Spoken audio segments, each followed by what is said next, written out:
Okay, good afternoon and welcome for this Mindfulness Initiative fireside chat with Thomas LeGrand, who is a colleague of mine and a thought leader in sort of a similar area to the Mindfulness Initiative. So it's with great pleasure that we've invited him here today for him to tell us about his new book, The Politics of Being. So before I ask my first question, I will provide you with a little bit of background for Thomas, who was born in 1979 in Paris. He is a wisdom seeker, a social scientist, and a sustainability practitioner. He holds a PhD in economics and has studied international development, political science, and management. Anchored in ecological and institutional economics, his PhD thesis was on the Costa Rican program of payment for environmental services, which aims at conserving tropical forests. He has worked in the field of sustainability for UN agencies, private companies, and NGOs. His focus is on forest conservation, climate change, sustainable finance, organizational transformation, and leadership.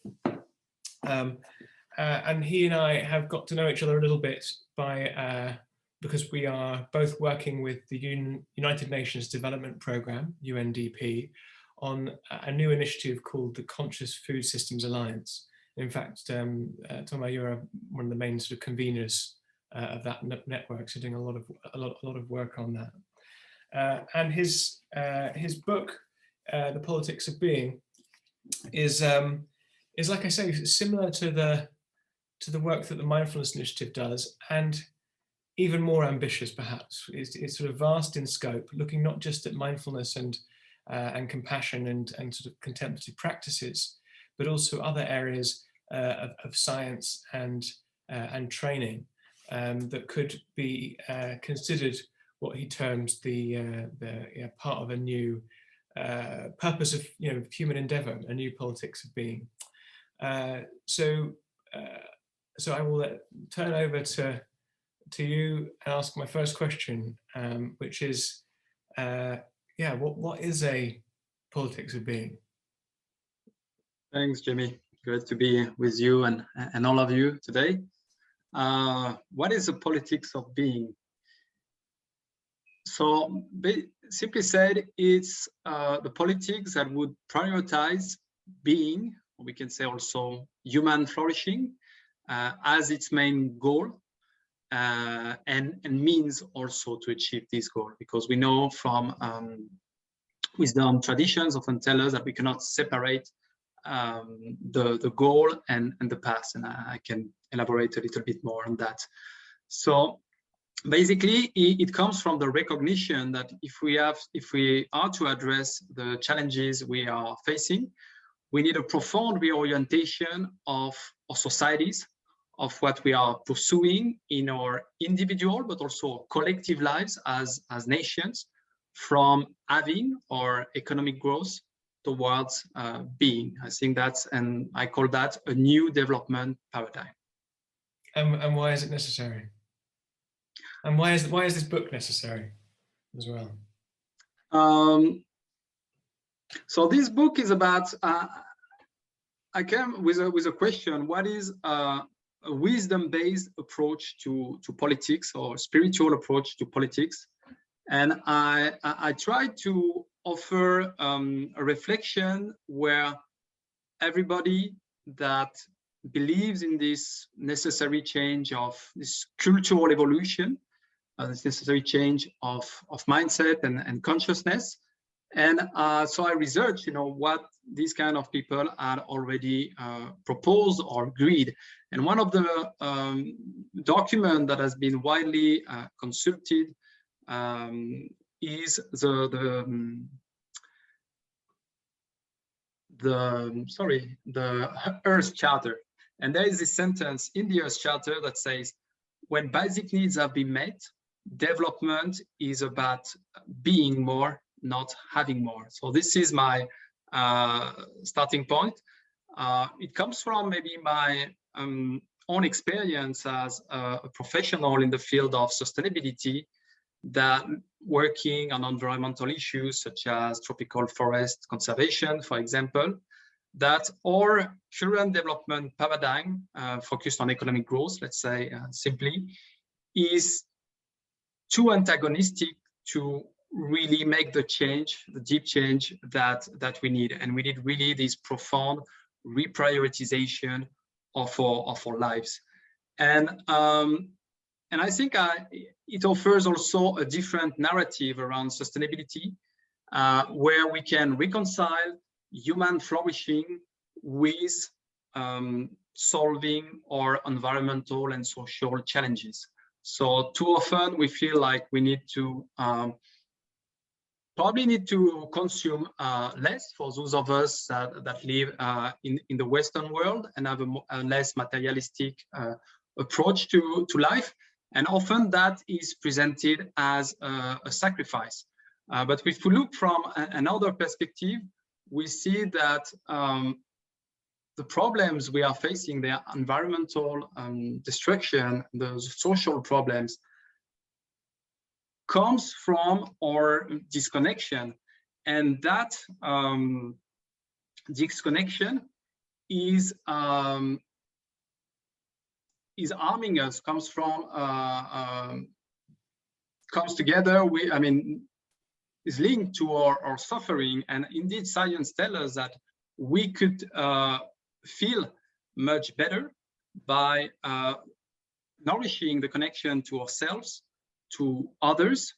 We know it's very clear in science that our relationships are very important for well-being, and to the natural world. So really we can, and I think that can be a powerful narrative, not only that we need to live less well just to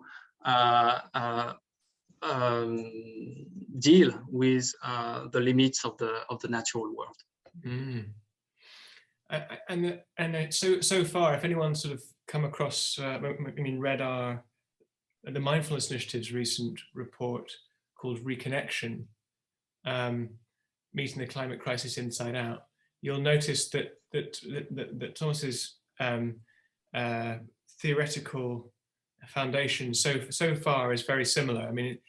He goes into the ways in which there is, I don't think you use the term, do you, that meta crisis, but there are these kind of different ways in which society is really struggling, and then different forms of crisis are interrelating with each other. Building on thinkers like Charles Eisenstein, we can identify the story of separation and individualism as part of the root there, and that the connection is now what we need. And our recent work focuses particularly on mindfulness and compassion, but your work is broader than that, isn't it? Could you say a little bit more about what other elements that you bring into the picture, in addition to mindfulness and compassion, and what kind of evidence did you find for them?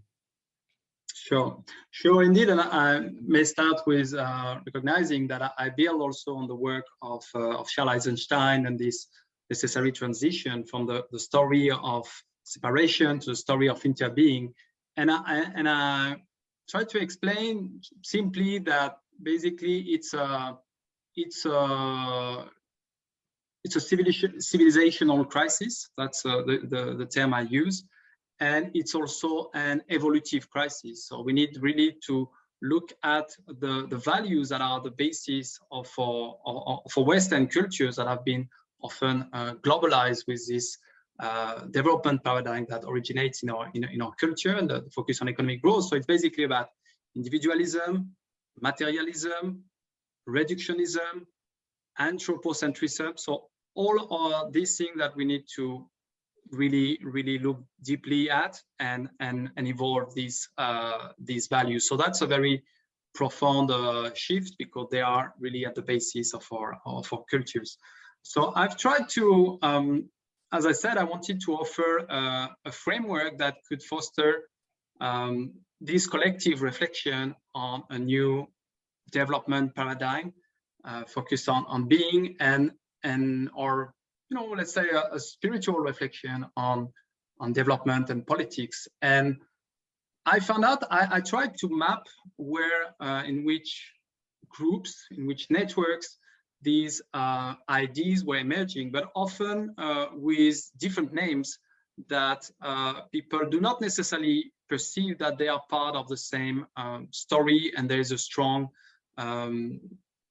wisdom, spiritual dimensions behind it. So, and that are the 7 chapters I have in my part of this book that I call Spiritual Values as the Foundations of the Politics of Being. So basically, these are the recognition of interconnectedness that we see in systemic, complex, integral thinking.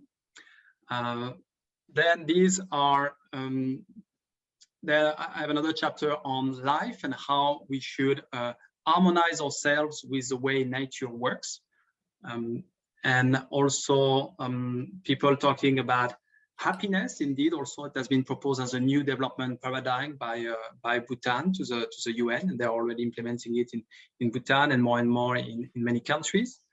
Love or empathy, compassion, mindfulness, and also what I call peace, which is a bit vast. I have to recognize a culture of peace, a culture of partnerships, which address, the different kind of oppressions we are facing, economic, social, cultural, racial oppressions, and that is have been developed through the concept in the United Nations, for example, the concept of the culture of peace or culture of partnership. And finally, I had a last chapter, building block, people emphasizing we could say the absolute dimension or the mystery. Sometimes people looking at quantum physics as a different way of making sense of sometimes relating that to spiritual teachings, which I am cautious of, but just acknowledging that this sort of cultural evolution that we need would have to look more deeply into some of these mysteries through a more scientific, mature lens, because that could be also a way of generate awakening of consciousness. Mm. And what evidence did you find in those different sections? I'd be interested to know, are there peace interventions that you looked at, or is there anything in this area of light or quantum physics? I think you're absolutely right that if what we're interested in is this sense of sort of like intimate participation with the unfolding of the cosmos, we are not just interconnected, we inter-are. And quantum physics is one very helpful new paradigm that we can use as a new story. Yeah.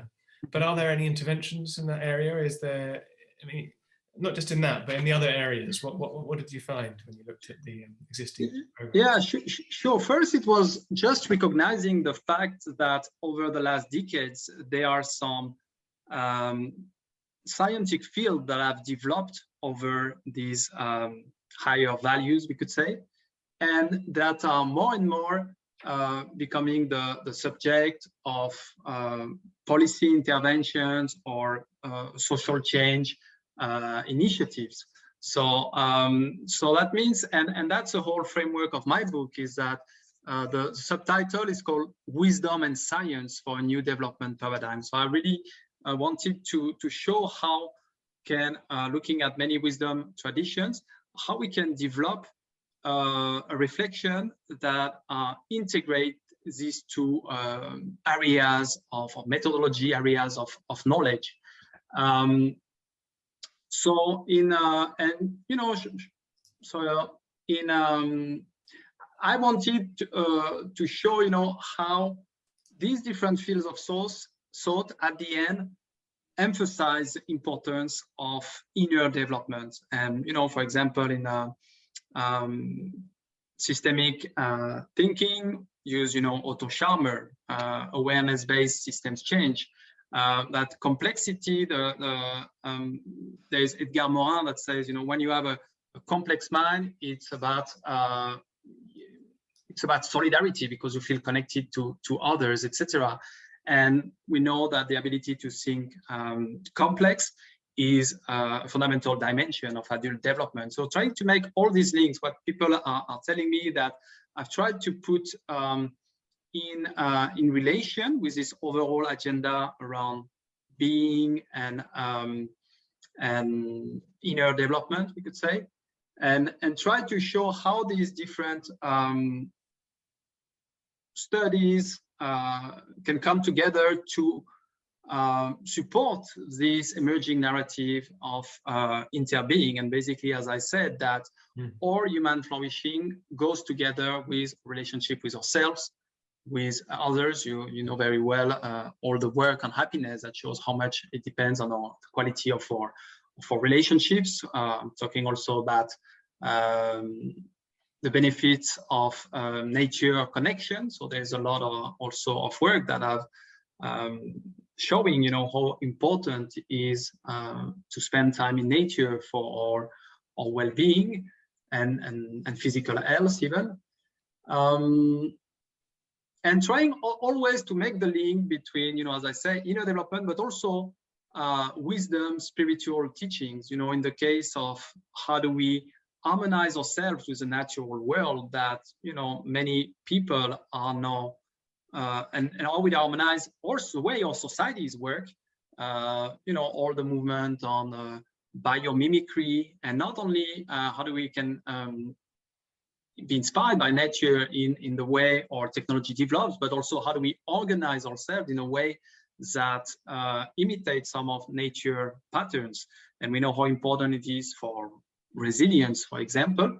Well, this has been the subject of meditation or reflection of indigenous communities for thousands of years. And that is the basis of their wisdom traditions, to reflect on how nature works, reflect deeply. Yeah, I think an important still developing some examples, and I build on a lot of work. I have an important bibliography. I think on the economic side, I think the work of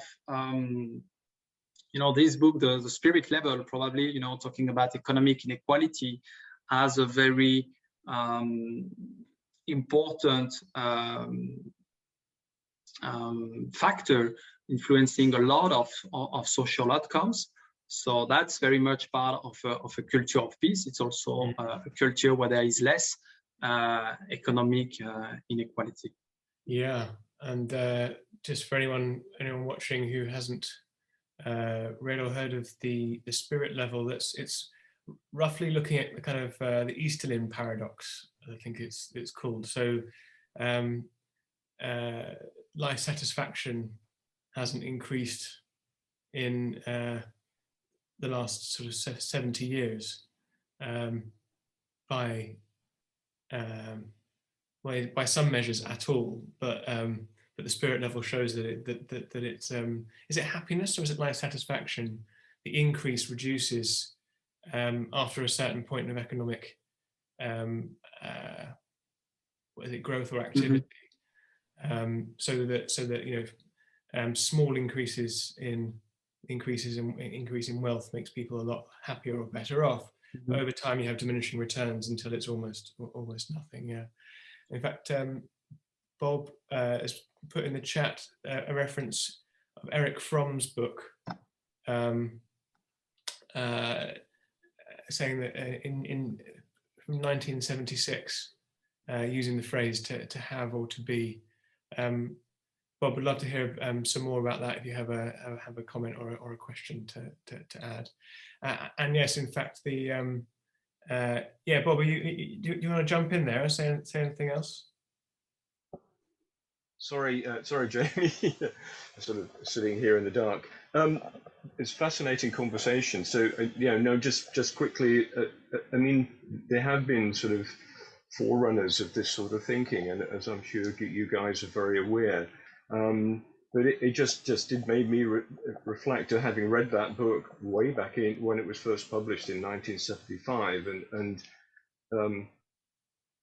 it having a profound effect on me, and at the time being interested in Buddhism and in meditation as well, the linking up of politics with the inner journey that I was making as well. And so this is an old but extremely valuable message that has to be retold over and over again. So, and what I guess we're all looking for now is people that communities, individuals, organizations, and even countries, you mentioned Bhutan, being able to move in those directions and see some and put them into practice. Yeah, it will be just so sad if they stay theories. Yes, exactly, and that's really helpful reminder, Bob, that this is definitely in a lineage of thinking that goes back a long way, and some of the other Thomas and I have also worked with Satish Kumar and other people who have been linking, the inner crisis with the outer crisis for some time. I think what's shifting now is, as you say, there are serious institutions like UNDP who we work with, and whole countries like Costa Rica and Bhutan taking it seriously, and we have evidence to thread through it, and we're reaching something of a tipping point in terms of credibility in the kind of the highest corridors of power, so that recommendations might actually start to land. I mean, one example, actually, Robert Chender's just mentioned asked in the chat, what's my experience of working with members of Parliament in the British Parliament, where we work with, where the Mindfulness Initiative works. And there's one example where I propose that there should be a mindfulness and inner development unit in the Cabinet Office, which is the function of the British government, which coordinates all the other departments. And we wrote that in a letter to the then Prime Minister, as well as proposing it to the front bench of the opposition. And we didn't hear back from the Prime Minister, but the opposition really took note and wrote it down. It's very interesting how that doesn't feel like a million miles away, that there might be such a unit that looks at how different departments spend money on the cultivation of inner capacities. It isn't completely insane to think that might happen, and so Thomas, your book goes then into making the case why this is needed, looking at these different domains, mindfulness and life and happiness, etc., and then you go into some concrete policy recommendations. Could you explain a little bit more about what you write about there? Yeah, sure. Well, I have 9 sectoral chapters with very concrete policy recommendations or systems that we should propose. I say system, but because they don't have necessarily to come only from the public sector. When we talk about different types of school, they can also come from the private sector, for example, or NGOs. And I wanted to, and that was very important because that was part of the objective of this book, is to be able to show that there is a concrete, actionable policy agenda for what we are saying. So, and I wanted to use mainly existing examples, so that it's not something too far away. It's something that is already existing and that we need to articulate together as part of this new development paradigm. And how was I able to identify them? Is basically through looking at these values that I've mentioned. Basically, if you look into this literature, if you look into the initiatives that are coming from these groups, like integral people more into harmonizing ourselves with how nature works, culture of peace, all of these, you find new systems, you find policy recommendations, etc. And then it's about putting them into together into different sectors. So I have a chapter on family, and so the importance of parental leaves, something very basic, that are very long in a Scandinavian country, but they don't even exist in the US at the federal level. So that and we know how much these first years of life and the connection with parents and the love, attention that the children can receive are so important for their flourishing, but also for their contribution to society. So it makes sense even for societies to invest in that. Could be parental leaves, could be parenting programs, could be a way to monitor children development, or deal with avoid traumatic experiences, which is an important field. That's one thing. There is I have a chapter on education. All these new educational approaches, often coming from alternative pedagogies, who basically prioritize the development of children, their flourishing, rather than filling their head with knowledge. And in all these sectorial issues, you can see also, if you look, what is what the best education experts tell you about, what is the kind of education that we need for the world to come. They will basically point as the ability of people to adapt and develop this kind of, we could say, even inner skills or meta skills that will help them navigate throughout their lives, the changes in societies, etc. So it's no longer about filling them with knowledge, which is very comforting, because I also see that, for example, I have a chapter on health, and well, especially in developed countries, public health is a lot about lifestyle. And at the end, because the burden on public health is about disease that are linked to our lifestyle. And when we look deeply, what is at the root of our lifestyle, it's about mental health. It's about, in some cases, even trauma. So there is a strategic case, even from a simple public health perspective, to really invest in that direction. And you know very well, Jamie, because you have been the Mindfulness Initiative. I build a lot on your work advocating for investments in mental health. So a lot of, and what's interesting, I could tell you, the 9 chapters, but what is interesting is that if we look, what this perspective means in a lot of sectors, then you familiarize yourself with what this consciousness evolution, cultural evolution, mindset shift means by looking at what it means in a lot of different contexts or according to different perspectives. So that's why I say in the introduction of my book, I see this book, I realized that in writing it, that at the end it was like a meditation where we get familiar with this new paradigm of being or interbeing. I believe being at the end means interbeing, or that we are relational being in essence. But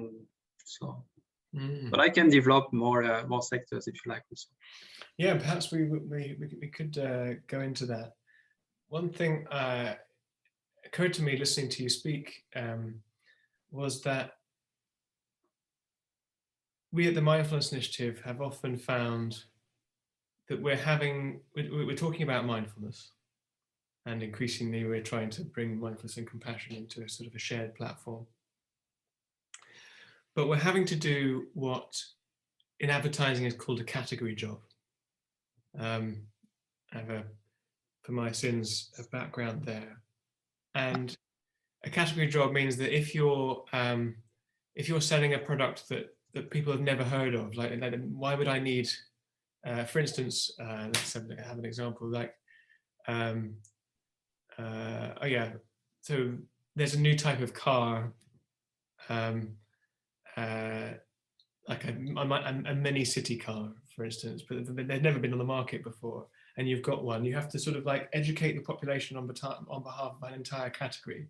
So you're communicating, not selling not just your brand, but you're selling the whole concept of why you want a city car. It's cheaper to run, easy to get around, park it more easily. You've got to do all of that stuff as well. So I've found that because the inner dimension is so completely absent from mainstream policy thinking, that I'm on the one hand talking about mindfulness, on the other hand I'm having to do a category job on behalf of all inner capacities, and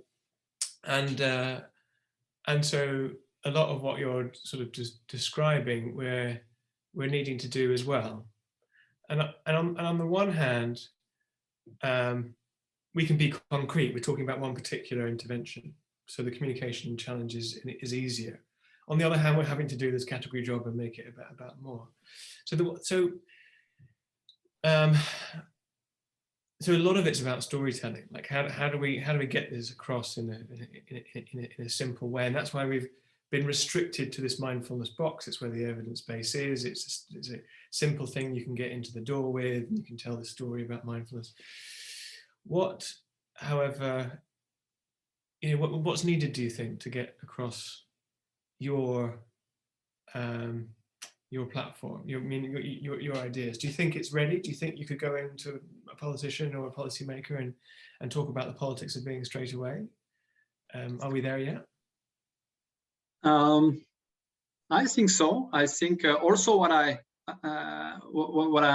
wanted to do, it was also to support the kind of work you're doing by providing a more integrative framework and giving more and showing that, giving more background to this is part of a broader agenda. And I think what's I think is important is that I choose the freedom to talk about wisdom and science, while a lot of initiatives are a bit limited, I feel, because of the need to be evidence-based, science-oriented. I think we have to recognize also the limitation of science. Science is not there to tell us, what we should value, what is most important in our lives, etc. So I try to, expect that people can understand that we need this dialogue between wisdom and science. And to me, when we are collectively in so difficult times, it seems to me that the most obvious strategy is to turn to wisdom. That's often what we do in historical situations, and those that have embodied it, I'm thinking of Gandhi, Mandela, Martin Luther King. Those, they are all recognized as our greatest political leaders. So can we just not honor them once they have died, or just look for them in dramatic situations, but rather just, maybe we have reached a time in history where we should, have a deeper discussions about, what we should pursue collectively and how we can bring about a wiser, more sustainable culture, which I think is the main issues for times. So this book is, I try to be very clear and tell things, use science, tell things in the way decision makers can understand, but I also not shying away from deep wisdom or spiritual insights. And I even say that, I explained very, I think, clearly, we need a cultural evolution. As I said, these are some of the values that are the roots of our civilization that do not work anymore. And we need to look at that, to evolve that. And I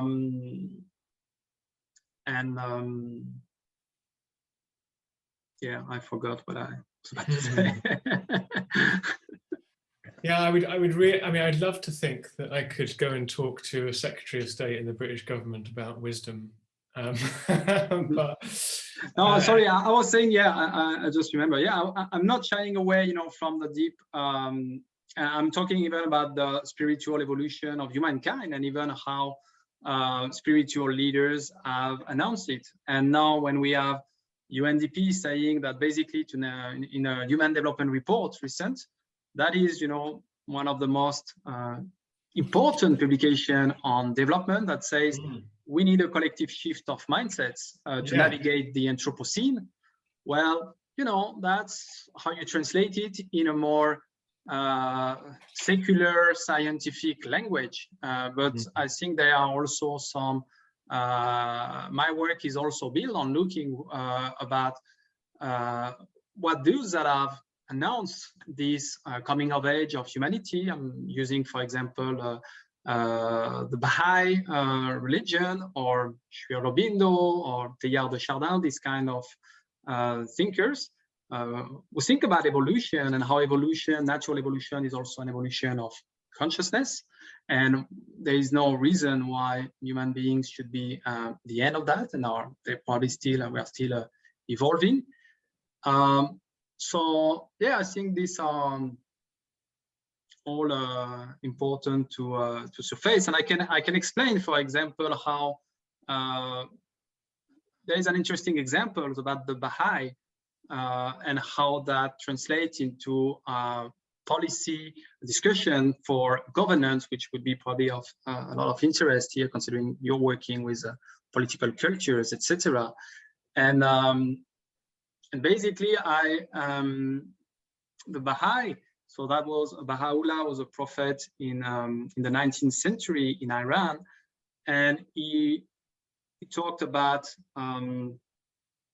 the concept of progressive revelation, like each prophet appears in different times and geographies in accordance to the needs for evolution, and teach in accordance with the needs of the context, and how religion often, or clergy, is often the main hindrance to the next revelation. So that's why Baha'u'llah paid a lot of attention on how to organize its religion, and they say that could be some organizing principles that could serve as an inspiration for how nations could organize if they choose to do so voluntarily. And in that chapter of governance, I build on the work of the Berggruen Institute, who is a very respected think tank dedicated to, completely focused on governance. And they have asked Western and Asian political scientists, very, very good political scientists, to think about what would be an ideal systems of governance. And they realize that both groups come up with a kind of a middle way, and that's, I think, the name of their book is Intelligent Governance, a Middle Way, or middle, something like between East and West. So taking the best of democracy, looking at the American systems, and the respect of liberties and accountability to voters, and also taking the best of what they call meritocracy in China, where basically those that know decide, let's say. So how we can, and they figure out a system that is very similar to how the Baha'i religion is organized. And they emphasize a lot, the importance of, the real crisis for democracy is that of adversarial democracy, where, often two political parties find each other, and at the end create polarization and the inability to deal with the complex challenges that we are facing. So I think that's really, I really like that example, because it shows, how some wisdom traditions can, we can find them in some new scientific works that come to the same kind of conclusions that. Fascinating. Okay, I'm gonna. If anyone has questions for Thomas, we'll turn to that in just a moment. Before I ask him what your own personal inspiration and journey was to get here, to be working on this.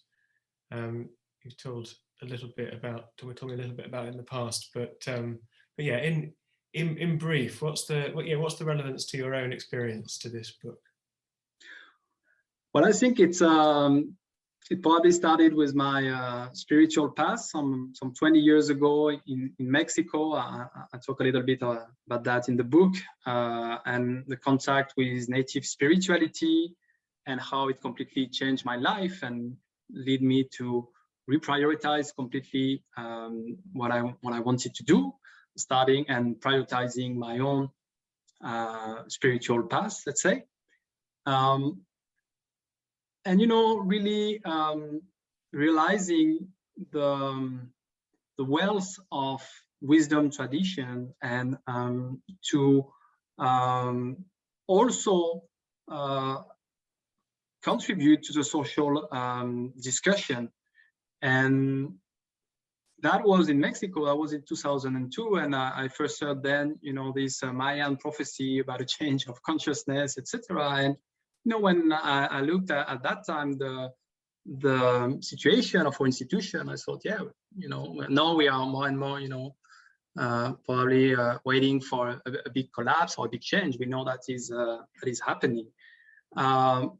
So really, then comes the question, how these teachings, this wisdom can be of use for the way our societies is governed. And so I look into a lot of wisdom traditions and become quite passionate about what they had to bring to the discussion and our understanding of reality. I think it comes also from my experience as a sustainability professional that we never acknowledge the deep root cause of our problems, and that our development paradigm focused on economic growth is too antagonistic for the work that we as environmentalists, I would say, try to do. So really coming with this question, what is a wisdom-based approach to politics, and how we can foster the cultural evolution that we need. So that's why I was very passionate about this, because I worked on this book for the last 10 years. So it was a bit of a crazy project. There is a lot of reading, and the scope of it was very ambitious, but I really saw that was what I could bring, and I saw that was very important. The question I had when I was reading that book is, and I was always coming back to my wife, and when I get these insights and things became clearer, so I was saying, I can't understand why this book has not yet been written. And 20 years ago, it was in the Earth Charter. They say development is about being more. I can't understand why nobody say, okay, what does that mean then in terms of policy agenda and a new development paradigm? Yeah, well, having been someone who's attempted to be a synthesizer, bringing together the vast territories, even though it's only within mindfulness and compassion, or the application of mindfulness and compassion, we're still looking at economics and values and trauma and all that kind of stuff. Like it's a big job, and it's a brave thing to do. So deep bow to you. Right, well, we'll go over to our first question, if that's okay. Jürgen, would you like to unmute yourself and ask your question, or would you like me to read it out? I'm happy to come in. Thank you so much, Jamie. First of all, I really have to thank both of you. Somehow, Jamie, I only came across the Mindful Initiative rather recently, and I'm so inspired, and I've commented on your last reconnection report and so on. I saw that. Thank you very much. I think it's extremely timely. Maybe we are weaving something very important together at these times. And Thomas, we have been colleagues at UNDP, and we were spiritually extremely on the same wavelength. And I love reading your book. So I have not finished yet. So maybe the answer to my question is also hidden in there. But sitting very much in the same boat with all of you, I'm trying to understand how far we are getting closer to this tipping point. I'm trying to really double check if we are speaking philosophy from a level of privilege, or are we somewhere getting closer for the collective consciousness of humanity to get closer to this mindset and paradigm change. And the reason I'm asking is, I recently attended the webinar of the Club of Rome, 50 years of limits to growth. And Dennis Meadows was very honest. He was very frustrated about the lack of progress. For 50 years, scientists have been saying the stuff which we know now in greatest details about climate change. So obviously, somehow humanity has not heeded the science, and we haven't really listening to the wake-up calls that Mother Earth and nature is sending us. So with a kind of a heavy heart, I'm asking myself, do we have to wait another 50 years or more catastrophes, or how much more pain do we have to observe as humanity? Because it seems somehow we are externalizing the problems, right? I mean, the biggest consumers and polluters don't have to grant the bills. So on the one hand side, I'm extremely inspired, and on the other, I'm extremely sad and frustrated. So do you think we are getting closer to this tipping point of mindset and paradigm change? Is it anywhere fast enough? I'm really scratching my head, sharing the same purpose and passion as you.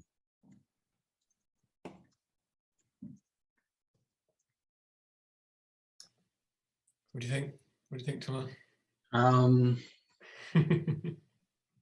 It's very difficult to say.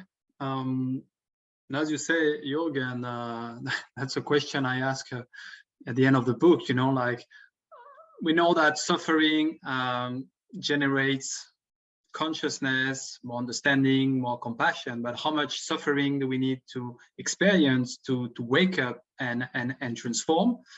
I remember talking about with a monk here, and by the way, I live next to Plum Village in the monastery of Zen Master Thich Nhat Hanh in France, and you know, he was telling me, like, you know, when you see the situation in which some people, you know, wait to be before coming here and learn to meditate and transform, at the collective level, it may be the same. Like, we people really need to face, sometimes very directly, unfortunately, really dramatic experience and suffering to initiate that change.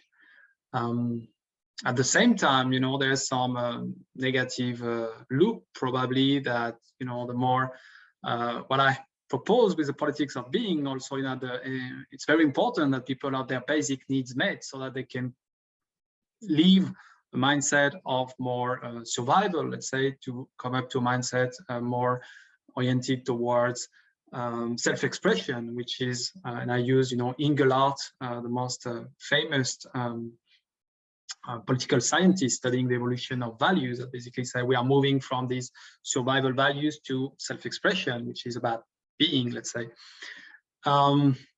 So really difficult. Maybe another way to look at it and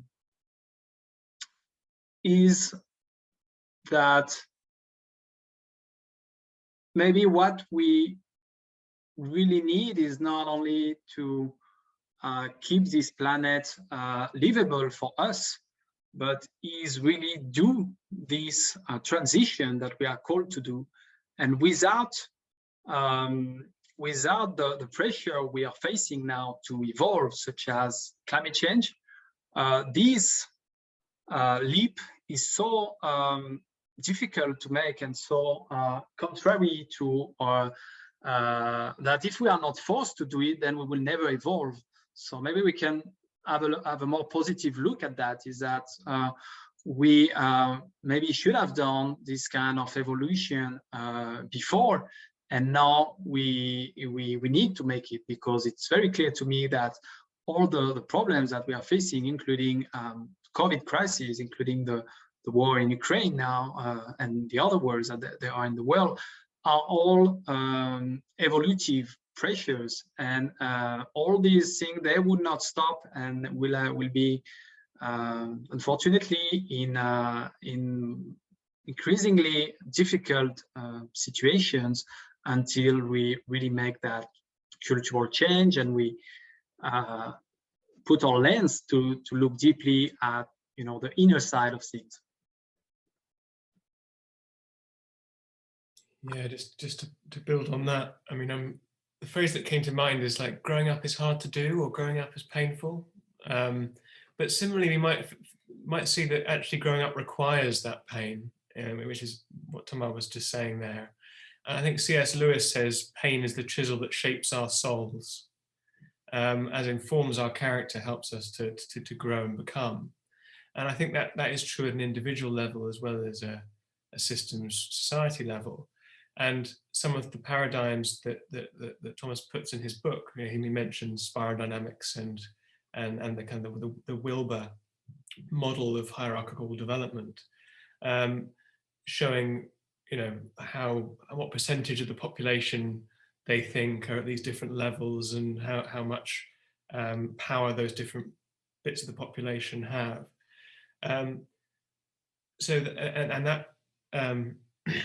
That addresses a kind of important point, that these tipping points don't need to happen with the entire population of the planet. They actually need to happen with a relatively small number of people who are our cultural creatives, who are the kind of the influencers, or the netocracy, as they've been called by one philosopher, Alexander Bard. So in this kind of information age, in this sort of post-industrial, increasingly post-material world, when we moved from the kind of the printing press being the most important communication device to the internet, that actually a small number of highly connected sort of internet savvy people are enormously influential.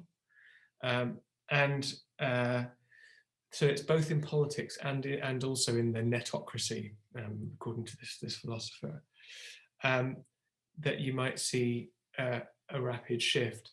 Now, in the UK and the US, it looks like getting on for 20% of people have tried mindfulness practice, which is an enormous change in a very small amount of time. I mean, like 10 years, it goes from like 3% or something to 20%, enormous. Most of them will have just tried like one meditation on Headspace or something, but it's still, compared to these other shifts that you might see, it's big. And but more concretely, the politicians and policymakers in sort of very credible positions are saying that this is hugely influential for them, and also they're starting to see this in their networks. So I would point to the Deputy Prime Minister of Belgium, for instance, Petra de Sutter, who spoke at the launch of the mindfulness training program in the European Parliament last year, just saying how much this is important for her thinking about a flourishing society and her own productivity, or her own success as a politician. And the empirical work of my collaborator, Christine Wamsler, at the two COP summits, at COP25 and COP26, and also through our recent interview series that we did with 25 politicians, it showed that this thinking is largely absent from mainstream policy contexts, but they see it as sort of behind the scenes, influential and growing significantly.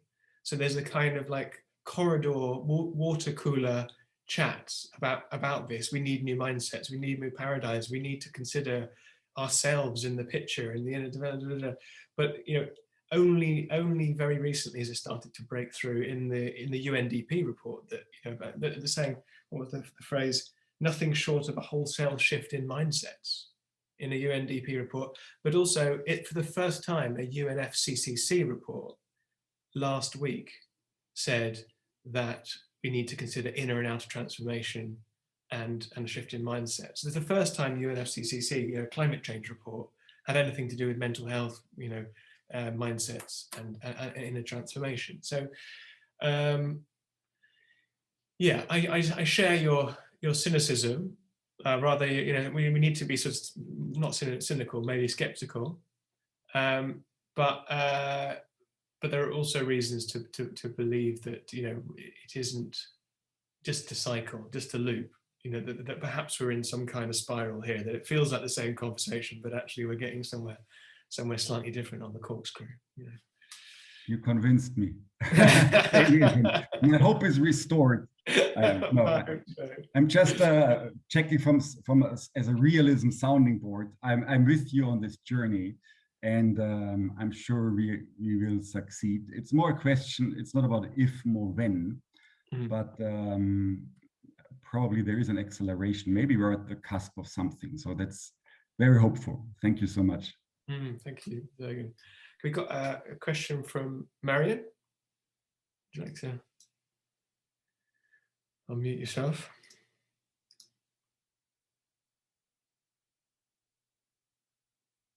Hi, Marion. Here, can you hear me?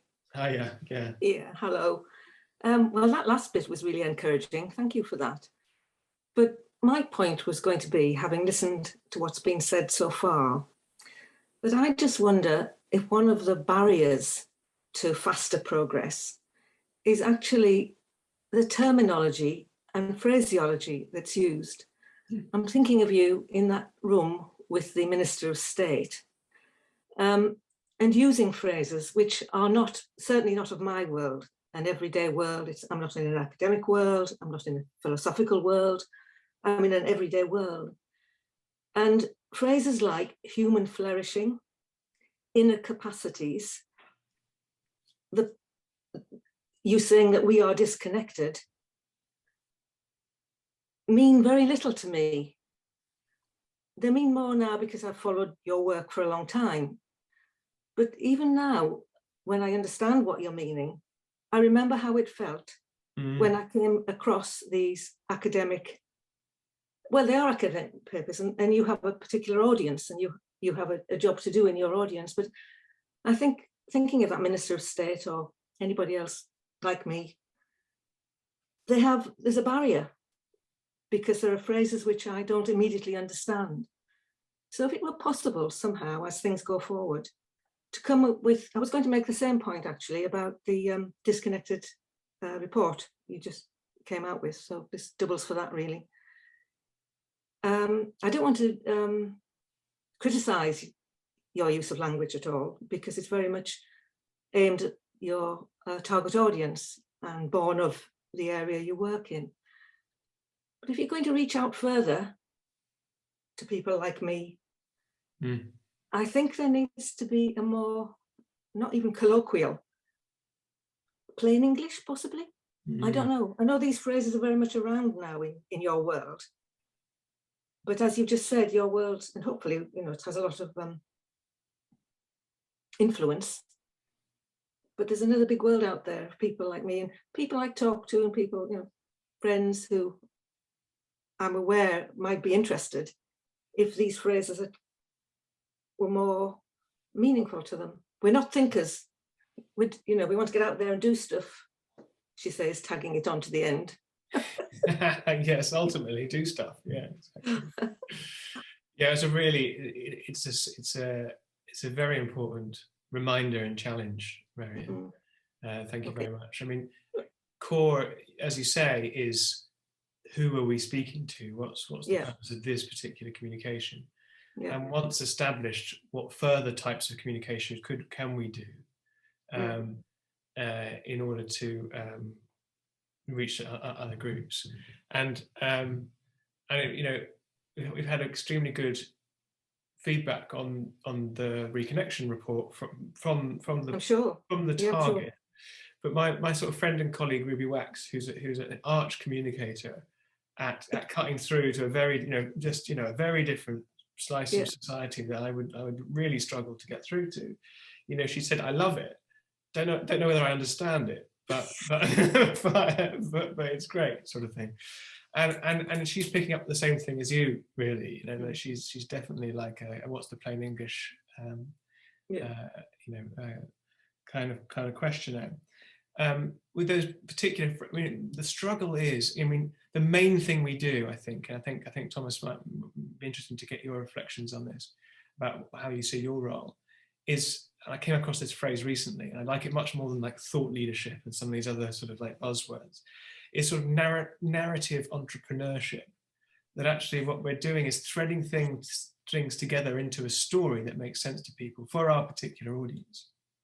And yes, in all of our research, what we did, we found this connection disconnection story to be the cleanest, most compared to the other possibilities, it actually was the most plain English we could find to talk about this stuff, and the simplest. But yet it took us 10,000 words to get it across in a way that we thought was, you know, that was credible, in the way that other people like Charles Eisenstein can do in a more visionary way, in a bit more of a nebulous way. We had to do it in a kind of a more sort of referenced way.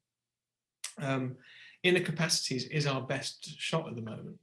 Like John Kabat-Zinn wants to use the word Dharma, for instance. When we're getting out of the mindfulness box, he wants to talk about Dharma, and you know, and it has all kinds of other problems. We could talk about the whole thing in the frame of well-being, and in the case of human flourishing, interesting that has actually, people have fought very hard for that to become a policy language, and so there's been a whole movement about this thing called well-being economics.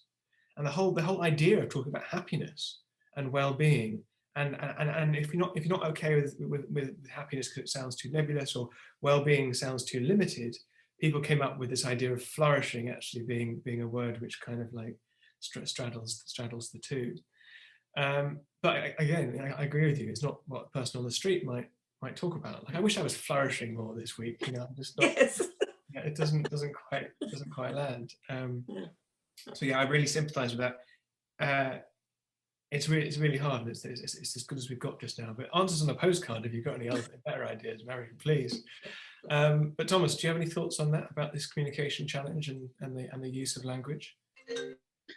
Yeah, no, that's a very good question. I think we're all very aware that language is a very important dimension.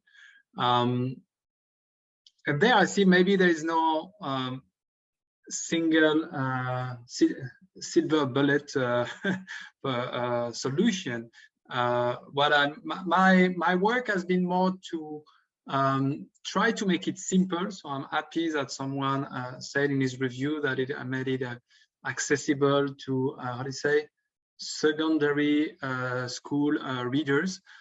So trying to at least, you know, be accessible in the way I present these ideas, and in a way that can stick, you know, like politics of being. Well, it's a concept, maybe a bit elaborated, but people can understand a little bit what that means quite easily. I think a lot of the work then has been for also entrepreneurs like us. Jenny was mentioning the word. So I indeed, you know, said narrative entrepreneurs. So I tried to encode, you know, politics of being in a way that can be simple, so that people can really understand it and kind of agree on these very basic terms. But then, you know, especially on the I've mapped a little bit all this language on these 7 values as the foundation of the politics of being. In subtitle of this chapter, I have different keywords, and that's for me a way. And of course, we need to adapt that what people can hear, where we can meet where they are. But those entrepreneurs like us can have an understanding of what can come when we talk about, for example, happiness, which is, you know, quite a simple word. Can we be aware of the depths that can come with this agenda and not be stuck in a promotion of happiness?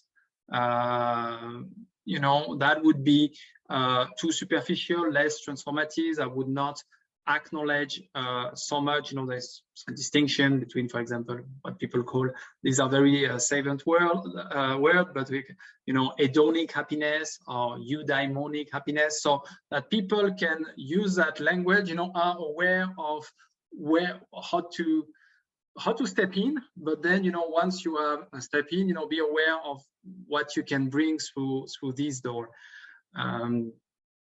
So yeah, it could be little bit of answer to that, because, you know, the problem also, it's a little bit, there's always you step in with simple words that people can understand, and sometimes, and you're not that you limit yourselves in terms of ambitions and discourse, or because you adapt yourself to what people can receive.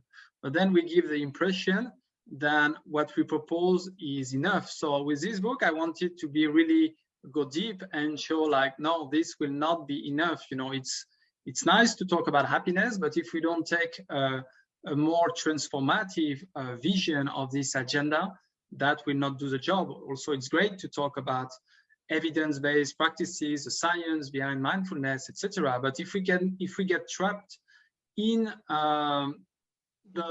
this space where what we can only propose is based on what a few weeks course of mindfulness can bring to societies, I think we're not leveraging, you know, the whole power of what this agenda means.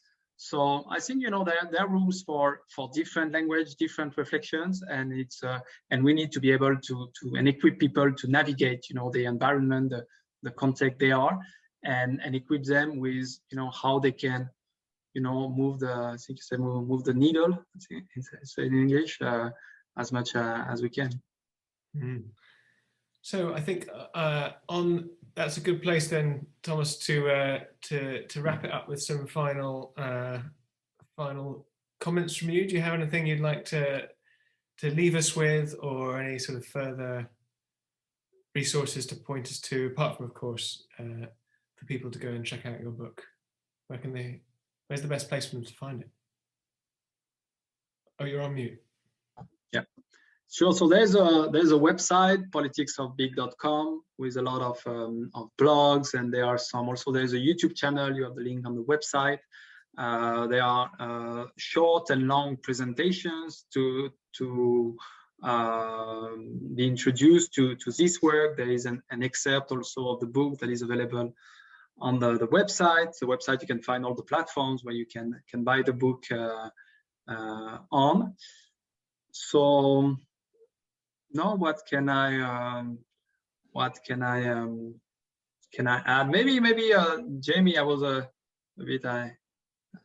little bit provocative, maybe on, and happy to hear what you think, because I had some interesting discussions about people in the mindfulness community and the science of mindfulness, and there was indeed a little bit this recognition about, like, if we limit ourselves to what science can say about mindfulness and the potential for how it can contribute to society, we may be undermining, you know, the whole purpose. I mean, it's very helpful, but if we limit ourselves to that, then we kind of shooting ourselves, I would say, in our feet. I don't know what's the right expression in English, but happy to hear what you how do you feel about that?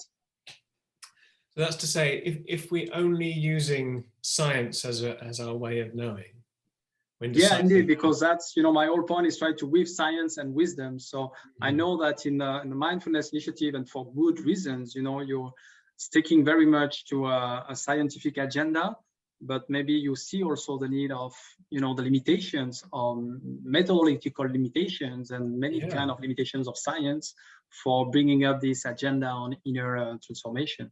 Yeah, I completely agree that we need to have the courage to trust other ways of knowing, and trust sort of particularly holistic, intuitive ways of understanding the world. That's both individually and collectively. But we also, when it comes to public policy and public money, we need to be clear on what is the best use of those funds.